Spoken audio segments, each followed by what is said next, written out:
Yes, now let's just listen to our audience again. Grant, I think yourself and Caroline and Chuka and your colleagues in the political elite, what you miss about Ukip is that the motivation for what you do politically is almost as important as what you do.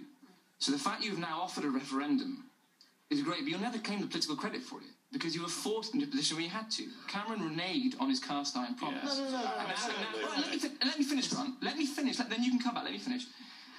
And now you're saying, well, we'll put it to you. And people are saying, we don't, as an electorate, it's a funny kind of relationship we have, but we want to be led as much as we want you to listen. Okay. And what Ukip have done is they've put their finger on a problem that concerns a lot of people and they've led. Okay. What you've all done in the mainstream media and the metropolitan elite is you've responded to things happening because you don't understand what life is like for people out there in Britain. You don't understand it.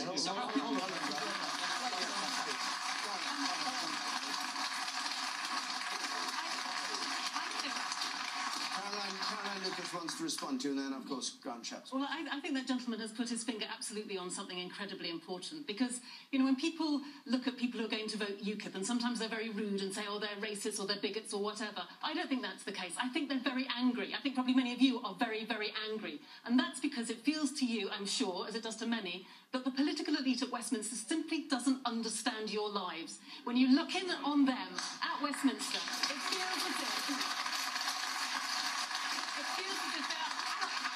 out of touch, and the danger of that, though, is that UKIP's policies, which are in so many areas, are so dubious. It's almost as if it doesn't matter about the policies because your anger is so great, and I understand that, but I just think it's also incredibly dangerous because when you look at UKIP's policies, it's about privatising. Well, it's about privatising. We want our democracy back. What is wrong with that? Well, I'm talking about your other policies. Privatising the NHS. Let me just finish. I've never said that, Caroline. I've got your manifesto. Wait. We're not going into UKIP's manifesto at this stage. No, hold on. We're dealing with the question that he asked. Yes, you missed the point.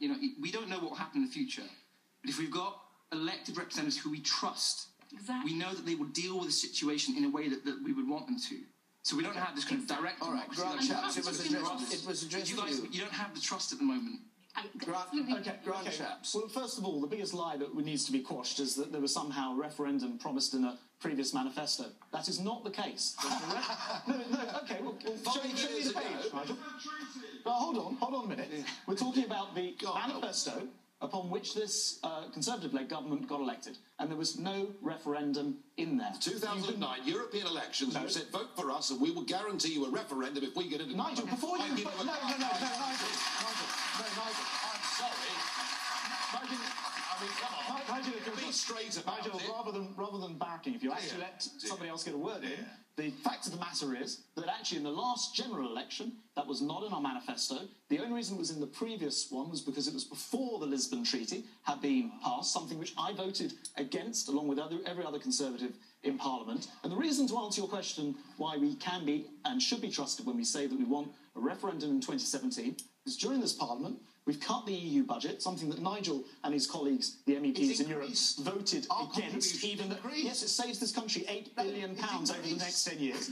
We vetoed the EU treaty. We've got us out of the bailout fund that Labour signed us up to in the dying days of their government. So when we say we will give you an in-out referendum, we mean it. We will give it to you. All right. Labour and Lib Dems we're going to carry on with this a bit longer, but I just ought to say at this point, of course, as you know, if you're a regular watcher of Question Time, you can join in the debate from home by text or Twitter. And I should just remind you, the hashtag BBCQT. You can follow us at BBC Question Time. You can text comments to 83981, push the red button, and see what others are saying. Yes, you, sir.